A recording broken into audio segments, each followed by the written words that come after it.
Good afternoon. Whew. Isn't it again interesting how we can be so different depending on stress and how we handle it? And here I am giving all these tips about resilience, but today doesn't feel like I'm really living it. I don't feel that resilient today. I'm very grateful to God though that I managed to take a breath when advised to, take a few days to just calm everything down and do what I had to do regarding some difficult work circumstance, home situation back in SA, and also just things that were going on that were troubling me.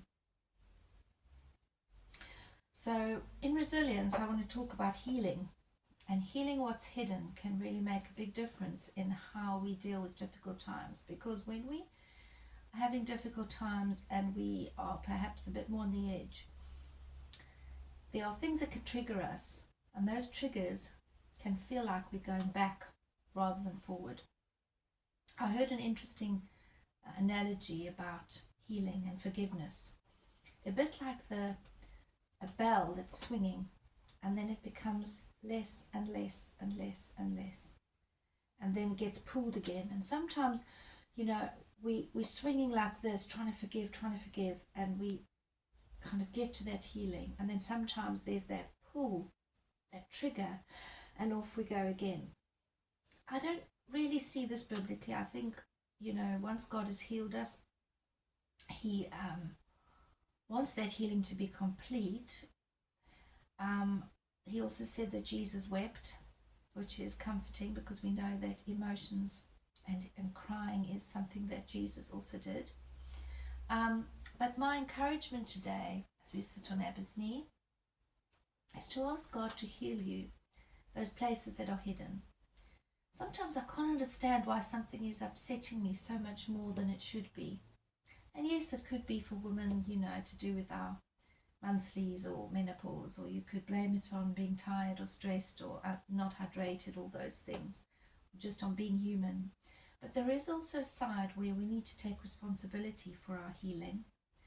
And Jesus says that if we confess our sins to each other and pray for each other so that we can be healed.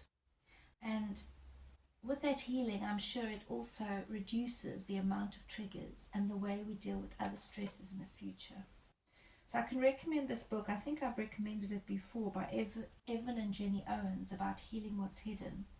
And they worked with PTSD, people who've been through the war, survivors of their trauma. It's actually more of a workbook. I've read it through, but I haven't worked it through. So there are sections where you need to fill in things that might be a little bit down, a little bit harder to do. And I'm planning to do that just in little bits where I feel and I have faith that I can. So one way of building resilience is taking responsibility for healing. Maybe it's through a counsellor. Maybe it's formal in that way, but it can also be through just knowing that God is our counsellor. He counsels us even at night, and taking it to the foot of the cross or confessing it to another friend so that we can be healed. And if we walk in more fullness of healing, this can also help our resilience. Thank you. Goodbye.